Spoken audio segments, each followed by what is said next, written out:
Back at the children's secret hideout, the black-robed man makes another appearance. As the kids flee from him, he collapses to the ground, and Cloud warns Aerith to be cautious when she inspects him.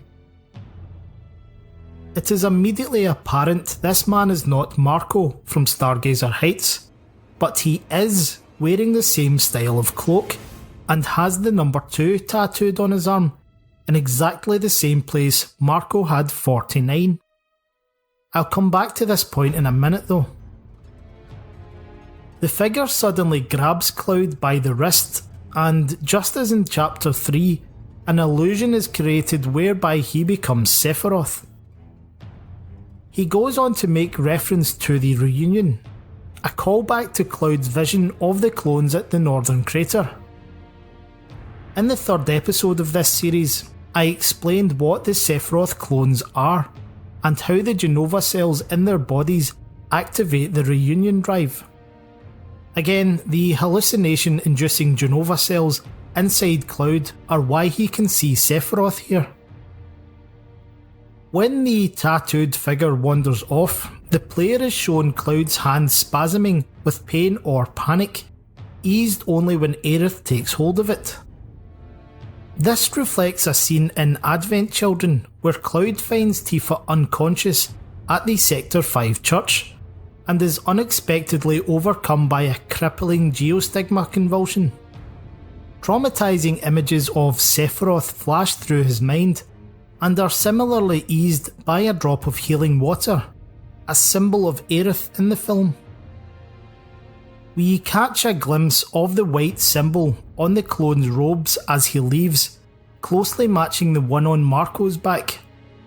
I have a theory of what this is, but I'll come back to it later in the series.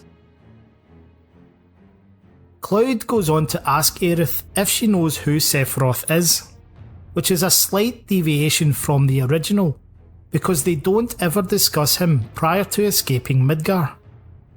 She replies that he was a war hero who died in an accident 5 years ago, but Cloud says he has a feeling he's still alive. This may be the reunion drive in him, his trauma, or his related hallucinations. Either way, Aerith's jarring pause and comment of, "Oh, right," is another strong indicator that she may somehow have knowledge she shouldn't.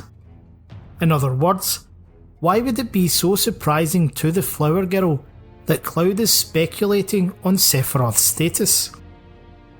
I touched on this in the first part of my Chapter 8 trilogy, but I won't say anything more here because I'm going to delve into it a little bit more in the next episode. If you approach the boy with the sunglasses at this time, he remarks that the hooded man used to be a soldier and came back because he got sick. Now, you could be forgiven here for assuming he means the man came back from war, because A, we know Sephiroth clones are people who have been exposed to Genova cells and have a degree of Mako poisoning. B, soldiers obtain their superhuman abilities from a cocktail of Genova cells and Mako baths. C, countless soldiers fought in the Wutai War. And D, President Shinra revealed at the end of Chapter 7 that the most common cause of soldier deaths is accelerated cellular degradation. This is why I conjectured in episode 4 of this series that Marco may also be among the handful of named soldiers to appear in the compilation.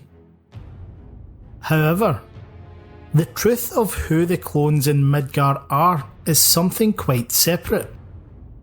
The answer can be found in scenario writer Kazushige Nojima's short story that was published in the Final Fantasy VII Remake's World Preview book. As I mentioned briefly in the previous episode, President Shinra arranged for a specialised team of volunteers to be put together approximately 15 years ago, with its members being sent to locate remote areas of the planet that were believed to be rich in Mako. Some of the unit never returned, but most of those who did were afflicted by serious Mako poisoning. They were thereafter treated at Hojo's laboratory in Shinra headquarters, which is presumably when they were infused with Genova cells. So here's where it gets pretty weird.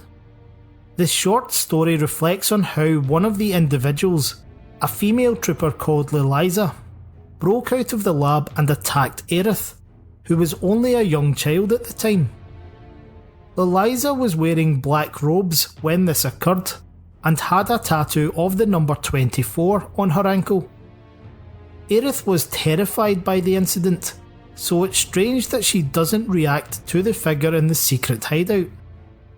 It does, however, provide a little bit of retrospective context for her interest in the man in the pipe during the old game, who himself had the tattoo number 2. On a side note, it's also worth highlighting that the tattoos shown in the remake are numerical digits, rather than being in the format of Roman numerals, such as Red 13's is. This is a minor retcon from the original game, as while the clones' tattoos were never visible, Red 13 gets upset when the player stays overnight at the Gold Saucer's Ghost Hotel, because he's worried that he's going to go mad, just like Professor Hojo's other tattooed experiments.